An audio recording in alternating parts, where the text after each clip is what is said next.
بسم اللہ الرحمن الرحیم۔ السلام علیکم۔ یہ national audio library for the blind کی آواز ہے۔ آج آپ سن رہے ہیں کتاب خون اور آنسوؤں کا دریا۔ اس کتاب کے مصنف ہیں قطب الدین عزیز اور اس کا ترجمہ کیا ہے سلیم منصور خالد اور ظہور احمد قریشی نے۔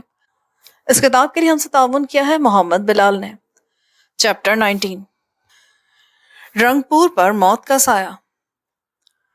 مارچ 71 کے دوسرے ہفتے میں عوامی لیگ کے دہشت گردوں اور ایسٹ پاکستان رائفلز کے باغیوں نے غیر بنگالیوں کے خلاف جنگ کا راستہ اختیار کر لیا۔ جو غیر بنگالی ان علاقوں میں رہتے تھے جہاں بنگالیوں کی اکثریت تھی، ان کو دہشت زدگی کا نشانہ بنایا گیا اور انہیں اپنے گھروں سے نکال دیا گیا۔ کچھ کو اغوا کیا گیا اور نزدیکی دھان کے کھیتوں میں لے جا کر قتل کر دیا گیا۔ پولیس باغیوں سے جا ملی۔ مارچ 71 کے تیسرے ہفتے میں قوم پرست بنگالیوں نے غیر بنگالیوں کے خلاف مکمل جنگ کا اعلان کر دیا۔ مسلح ہجوم نے ان علاقوں پر حملے شروع کر دیے جہاں اکثریت غیر بنگالیوں کی تھی۔ انہوں نے 5000 سے زائد معصوم مردوں، بچوں اور عورتوں کو ہلاک کر دیا۔ خون ریزی کے شعلوں نے رنگپور ضلع کے تقریباً تمام علاقوں کو اپنی لپیٹ میں لے لیا۔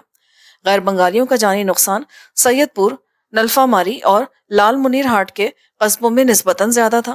ان تین قصبوں میں مارے جانے والے غیر بنگالیوں کی تعداد 6000 سے 10000 کے درمیان ہے۔ درست اعداد و شمار تک پہنچنا اس لیے مشکل ہے کہ قاتلوں نے بہت بڑی تعداد میں لاشیں دریاؤں میں بہا دی یا ان کو جلتے ہوئے گھروں میں پھینک دیا۔ 25 سالہ محمد یوسف رنگپور میں موٹر میکینک کے طور پر کام کرتے تھے اور عالم نگر کے علاقے میں ایک جھونپڑی میں رہتے تھے۔ 12 افراد کے خاندان میں وہ اکیلے زندہ بچے۔ ان کے والدین، 5 بھائیوں اور 4 دوسرے رشتہ داروں کو مارچ 71 کے آخری ہفتے میں قاتل گنڈوں کے ایک گروہ نے موت کی گھاٹ اتار دیا تھا۔ یوسف کو فروری 1974 میں ڈھاکہ سے کراچی منتقل کیا گیا۔ رنگپور میں جو خون کی ہولی کھیلی گئی اس کے بارے میں محمد یوسف نے کہا، 27 مارچ کی رات تقریباً 500 مسلح بنگالیوں اور ایسٹ پاکستان رائفلز کے باغیوں نے غیر بنگالیوں کی اکثریت والی آبادی کو گھیرے میں لے لیا۔ انہوں نے بہت سی جھوپڑیوں کو لوٹا اور ان کو آگ لگا دی۔ جس کسی نے بھی اس گھیراؤ سے باہر نکلنے کی کوشش کی، باغیوں نے اس کو گولیوں سے بھون کر رکھ دیا۔ قاتل ہمارے چھوٹے سے گھر میں بھی گھس آئے اور اپنی آگ اگلتی بندوقوں سے گولیوں کی بوچھاڑ کر دی۔ ہم سب اس خون میں نہا گئے جو گولیوں سے چھلنی ہمارے جسموں سے بہہ رہا تھا۔ میری بائیں ران پر گولی لگی اور میں بے ہوش ہو گیا۔ جب دوسری صبح مجھے ہوش آیا تو 12 افراد کے خاندان میں صرف میں اکیلا زندہ بچا تھا۔ میں ہفتہ بھر ایک ویران باڑے میں چھپا رہا، حتیٰ کہ 26 اپریل 1971 کو پاکستانی فوج نے اس علاقے پر دوبارہ اختیار حاصل کیا اور باغی بھاگ گئے۔ باغیوں کی طرف سے جو تباہی مچائی گئی وہ سوچی سمجھی اسکیم کے تحت تھی، مگر اندھا دھند یہ تباہی بے حد و بے حساب تھی اور اس قسم کی تباہی غیر بنگالیوں کے وہم و گمان میں نہیں آ سکتی تھی۔ اس قتل عام سے بچ جانے والے لوگوں نے مجھے بتایا کہ قاتل گنڈوں نے غیر بنگالی مردوں اور لڑکوں کی اکثریت کو قتل کرنے کے بعد ان کی عورتوں کو ہانک کر اقبال ہائی اسکول کی عمارت میں لے گئے، جہاں نوجوان عورتوں کو بندوق کی نوک پر مکمل طور پر بے لباس کر کے دوسری نزدیکی عمارت میں لے جایا گیا۔ ان پر تشدد کیا گیا اور باغیوں نے بڑے پیمانے پر ان کی آبرو ریزی کی۔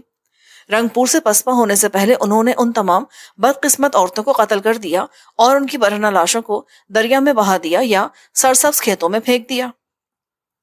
21 سالہ جنید احمد رنگپور میں کالج کے طالب علم تھے اور 7 گنبد روڈ پر ایک کرائے کے مکان میں اپنے والدین اور 2 بھائیوں کے ساتھ رہتے تھے۔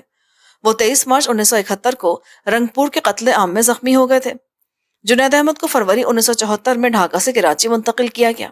انہوں نے ان ہولناک مناظر کے بارے میں یوں بیان دیا، میرے والد برٹش انڈیا کے پٹنہ ہائی کورٹ میں کلرک تھے۔ 1947 میں تقسیم ہند کے بعد میرے والدین ہجرت کر کے مشرقی پاکستان آ گئے اور رنگپور کو اپنا گھر بنا لیا۔ میں رنگپور میں پیدا ہوا تھا۔ ہم بہترین بنگلہ بولتے تھے لیکن ہمیں پھر بھی بہاری سمجھا جاتا تھا، حالانکہ ہمارا کوئی رشتہ دار بہار میں نہیں رہ گیا تھا۔ اب رنگپور ہی ہمارا گھر تھا۔ 10 مارچ کو رنگپور کا امن اس وقت درہم برہم ہو گیا جب عوامی لیگ کے دہشت گردوں اور لٹیروں نے بندوقوں، بھالوں اور خنجروں سے لیس ہو کر غیر بنگالیوں کے کچھ گھروں اور دکانوں پر حملہ کر دیا۔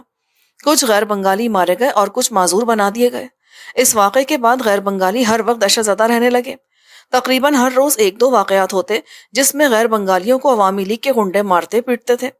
اس مدت میں باغیوں کی طرف سے وسیع پیمانے پر غیر بنگالیوں کی پکڑ دھکڑ جاری رہی۔ 23 مارچ کو عوامی لیگ کے لوگوں اور ایسٹ پاکستان رائفلز کے باغی سپاہیوں پر مشتمل تقریباً 600 لوگوں نے ہمارے علاقے میں غیر بنگالی آبادی کے مکانوں پر حملہ کیا، جس کے بعد ہر طرف آگ اور موت کا راج مسلط ہو گیا۔ ہمارے پاس اپنے دفاع کے لیے اور ان آگ اگلتی بندوقوں اور گلے کاٹنے والوں کے خلاف کچھ بھی نہیں تھا۔ انہوں نے مجھ پر اور میرے کنبے پر گولیاں برسا دی۔ اللہ کا شکر ہے کہ میں معجزانہ طور پر بچ گیا۔ میرا اندازہ ہے کہ ہمارے علاقے میں مرنے والوں کی تعداد 5,000 کے لگ بھگ تھی۔ قاتلوں نے 2,000 مردوں، 700 عورتوں اور 2,300 بچوں کو ہلاک کر دیا۔ انہوں نے کم از کم 500 نوجوان لڑکیوں کو اغوا کیا۔ ان میں سے اکثر کی اجتماعی طور پر آبروریزی کی گئی، کئی ایک کو قتل کیا گیا اور بعض کو باغی اپنے ساتھ زبردستی بھارت لے گئے۔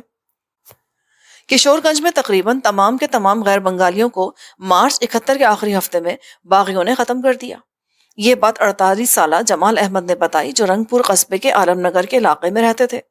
وہ رنگ پور میں ایک پرچون فروش تھے اور عام طور پر آس پاس کے دیہات میں کاروباری سلسلے میں جایا کرتے تھے۔ جمال احمد روانی سے بنگلہ زبان بول لیتے تھے اور کشور گنج میں ان کے بہت سے بنگالی اور غیر بنگالی دوست تھے۔ 23-24 مارچ کو وہ کشور گنج میں تھے جب عوامی لیگ کی سرپرستی میں نکلنے والا جلوس غصے سے پاگل ہو گیا اور اس نے غیر بنگالی لوگوں کے مکانوں اور دکانوں کو لوٹنا شروع کر دیا۔ اگلے کچھ دنوں میں عوامی لیگ کے اس طوفانی تشدد میں بے پناہ اضافہ ہوا اور اچانک وسیع پیمانے پر غیر بنگالیوں کا قتل عام شروع ہو گیا۔ جمال احمد نے مزید بتایا کہ قاتل گنڈوں نے ان ستم رسیدہ لوگوں سے کوئی سوال نہیں پوچھا، انہوں نے ان پر گولیوں کی بوچھاڑ کر دی۔ جمال احمد کے بنگالی کاروباری دوست نے کشور گنج میں انہیں پناہ دی اور وہ وہاں 1 ہفتے سے زائد رہے۔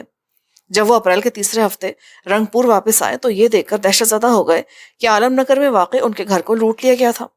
لوگوں نے بتایا کہ ان کی بیوی اور سالی کو اغوا کر لیا گیا ہے۔ مہینوں جمال پاگلوں کی طرح ان کو ڈھونڈتے رہے لیکن ناکام رہے۔ ان کو نومبر 1973 میں کراچی منتقل کیا گیا۔ جمال نے بتایا جو غیر بنگالی چھوٹے چھوٹے گروہوں کی شکل میں بدر گنج، ماہی گنج، پیرگاچا اور کونیا میں رہتے تھے، ان کو بنگالی باغیوں نے مارچ کے آخری ہفتے اور اپریل کے پہلے 15 میں چن چن کر مکمل طور پر ختم کر دیا تھا۔ عوامی لیگ کے لوگوں اور ان کے ساتھیوں نے رنگ پور میں ہولناک قتل عام کا منصوبہ بنایا اور اس پر عمل کیا۔ جب پاکستانی فوج نے اپریل 71 میں رنگ پور کا انتظام دوبارہ حاصل کیا تو اس وقت دہشت گرد بھارت بھاگ گئے۔ میں دعوے سے کہہ سکتا ہوں کہ مغربی بنگال کے ضلع کوچ بہار سے تعلق رکھنے والے بنگالی ہندوؤں کو کشور گنج میں دیکھا گیا تھا اور وہ پوری طرح مسلط ہے۔ عوامی لیگ کے گنڈوں نے کئی غیر بنگالی مسافروں کو دریائے ٹسٹا میں چلنے والی لانچوں میں موت کی گھاٹ اتار کر دریا میں پھینک دیا تھا۔ یہ بات مجھے میرے ایک بنگالی دوست نے بتائی جو سرانگ یعنی کشتی کے کپتان کا رشتہ دار تھا۔ معزز سامعین، جو ریکارڈنگ آپ نے ابھی سماعت فرمائی اسے national audio library for the blind کی جانب سے پیش کیا گیا ہے۔ ہمارے یوٹیوب چینل کو لائک، سبسکرائب اور شیئر ضرور کیجیے۔ اپنی قیمتی تجاویز اور آراء کے اظہار کے لیے ہمارے کمنٹ سیکشن کا استعمال کیجیے۔ اگر آپ بھی رضاکارانہ طور پر ہمارے اس مشن کا حصہ بننا چاہیں تو ڈسکرپشن میں دیے گئے لنک کے ذریعے ہمارے واٹس ایپ گروپ کو جوائن کیجیے۔ شکریہ۔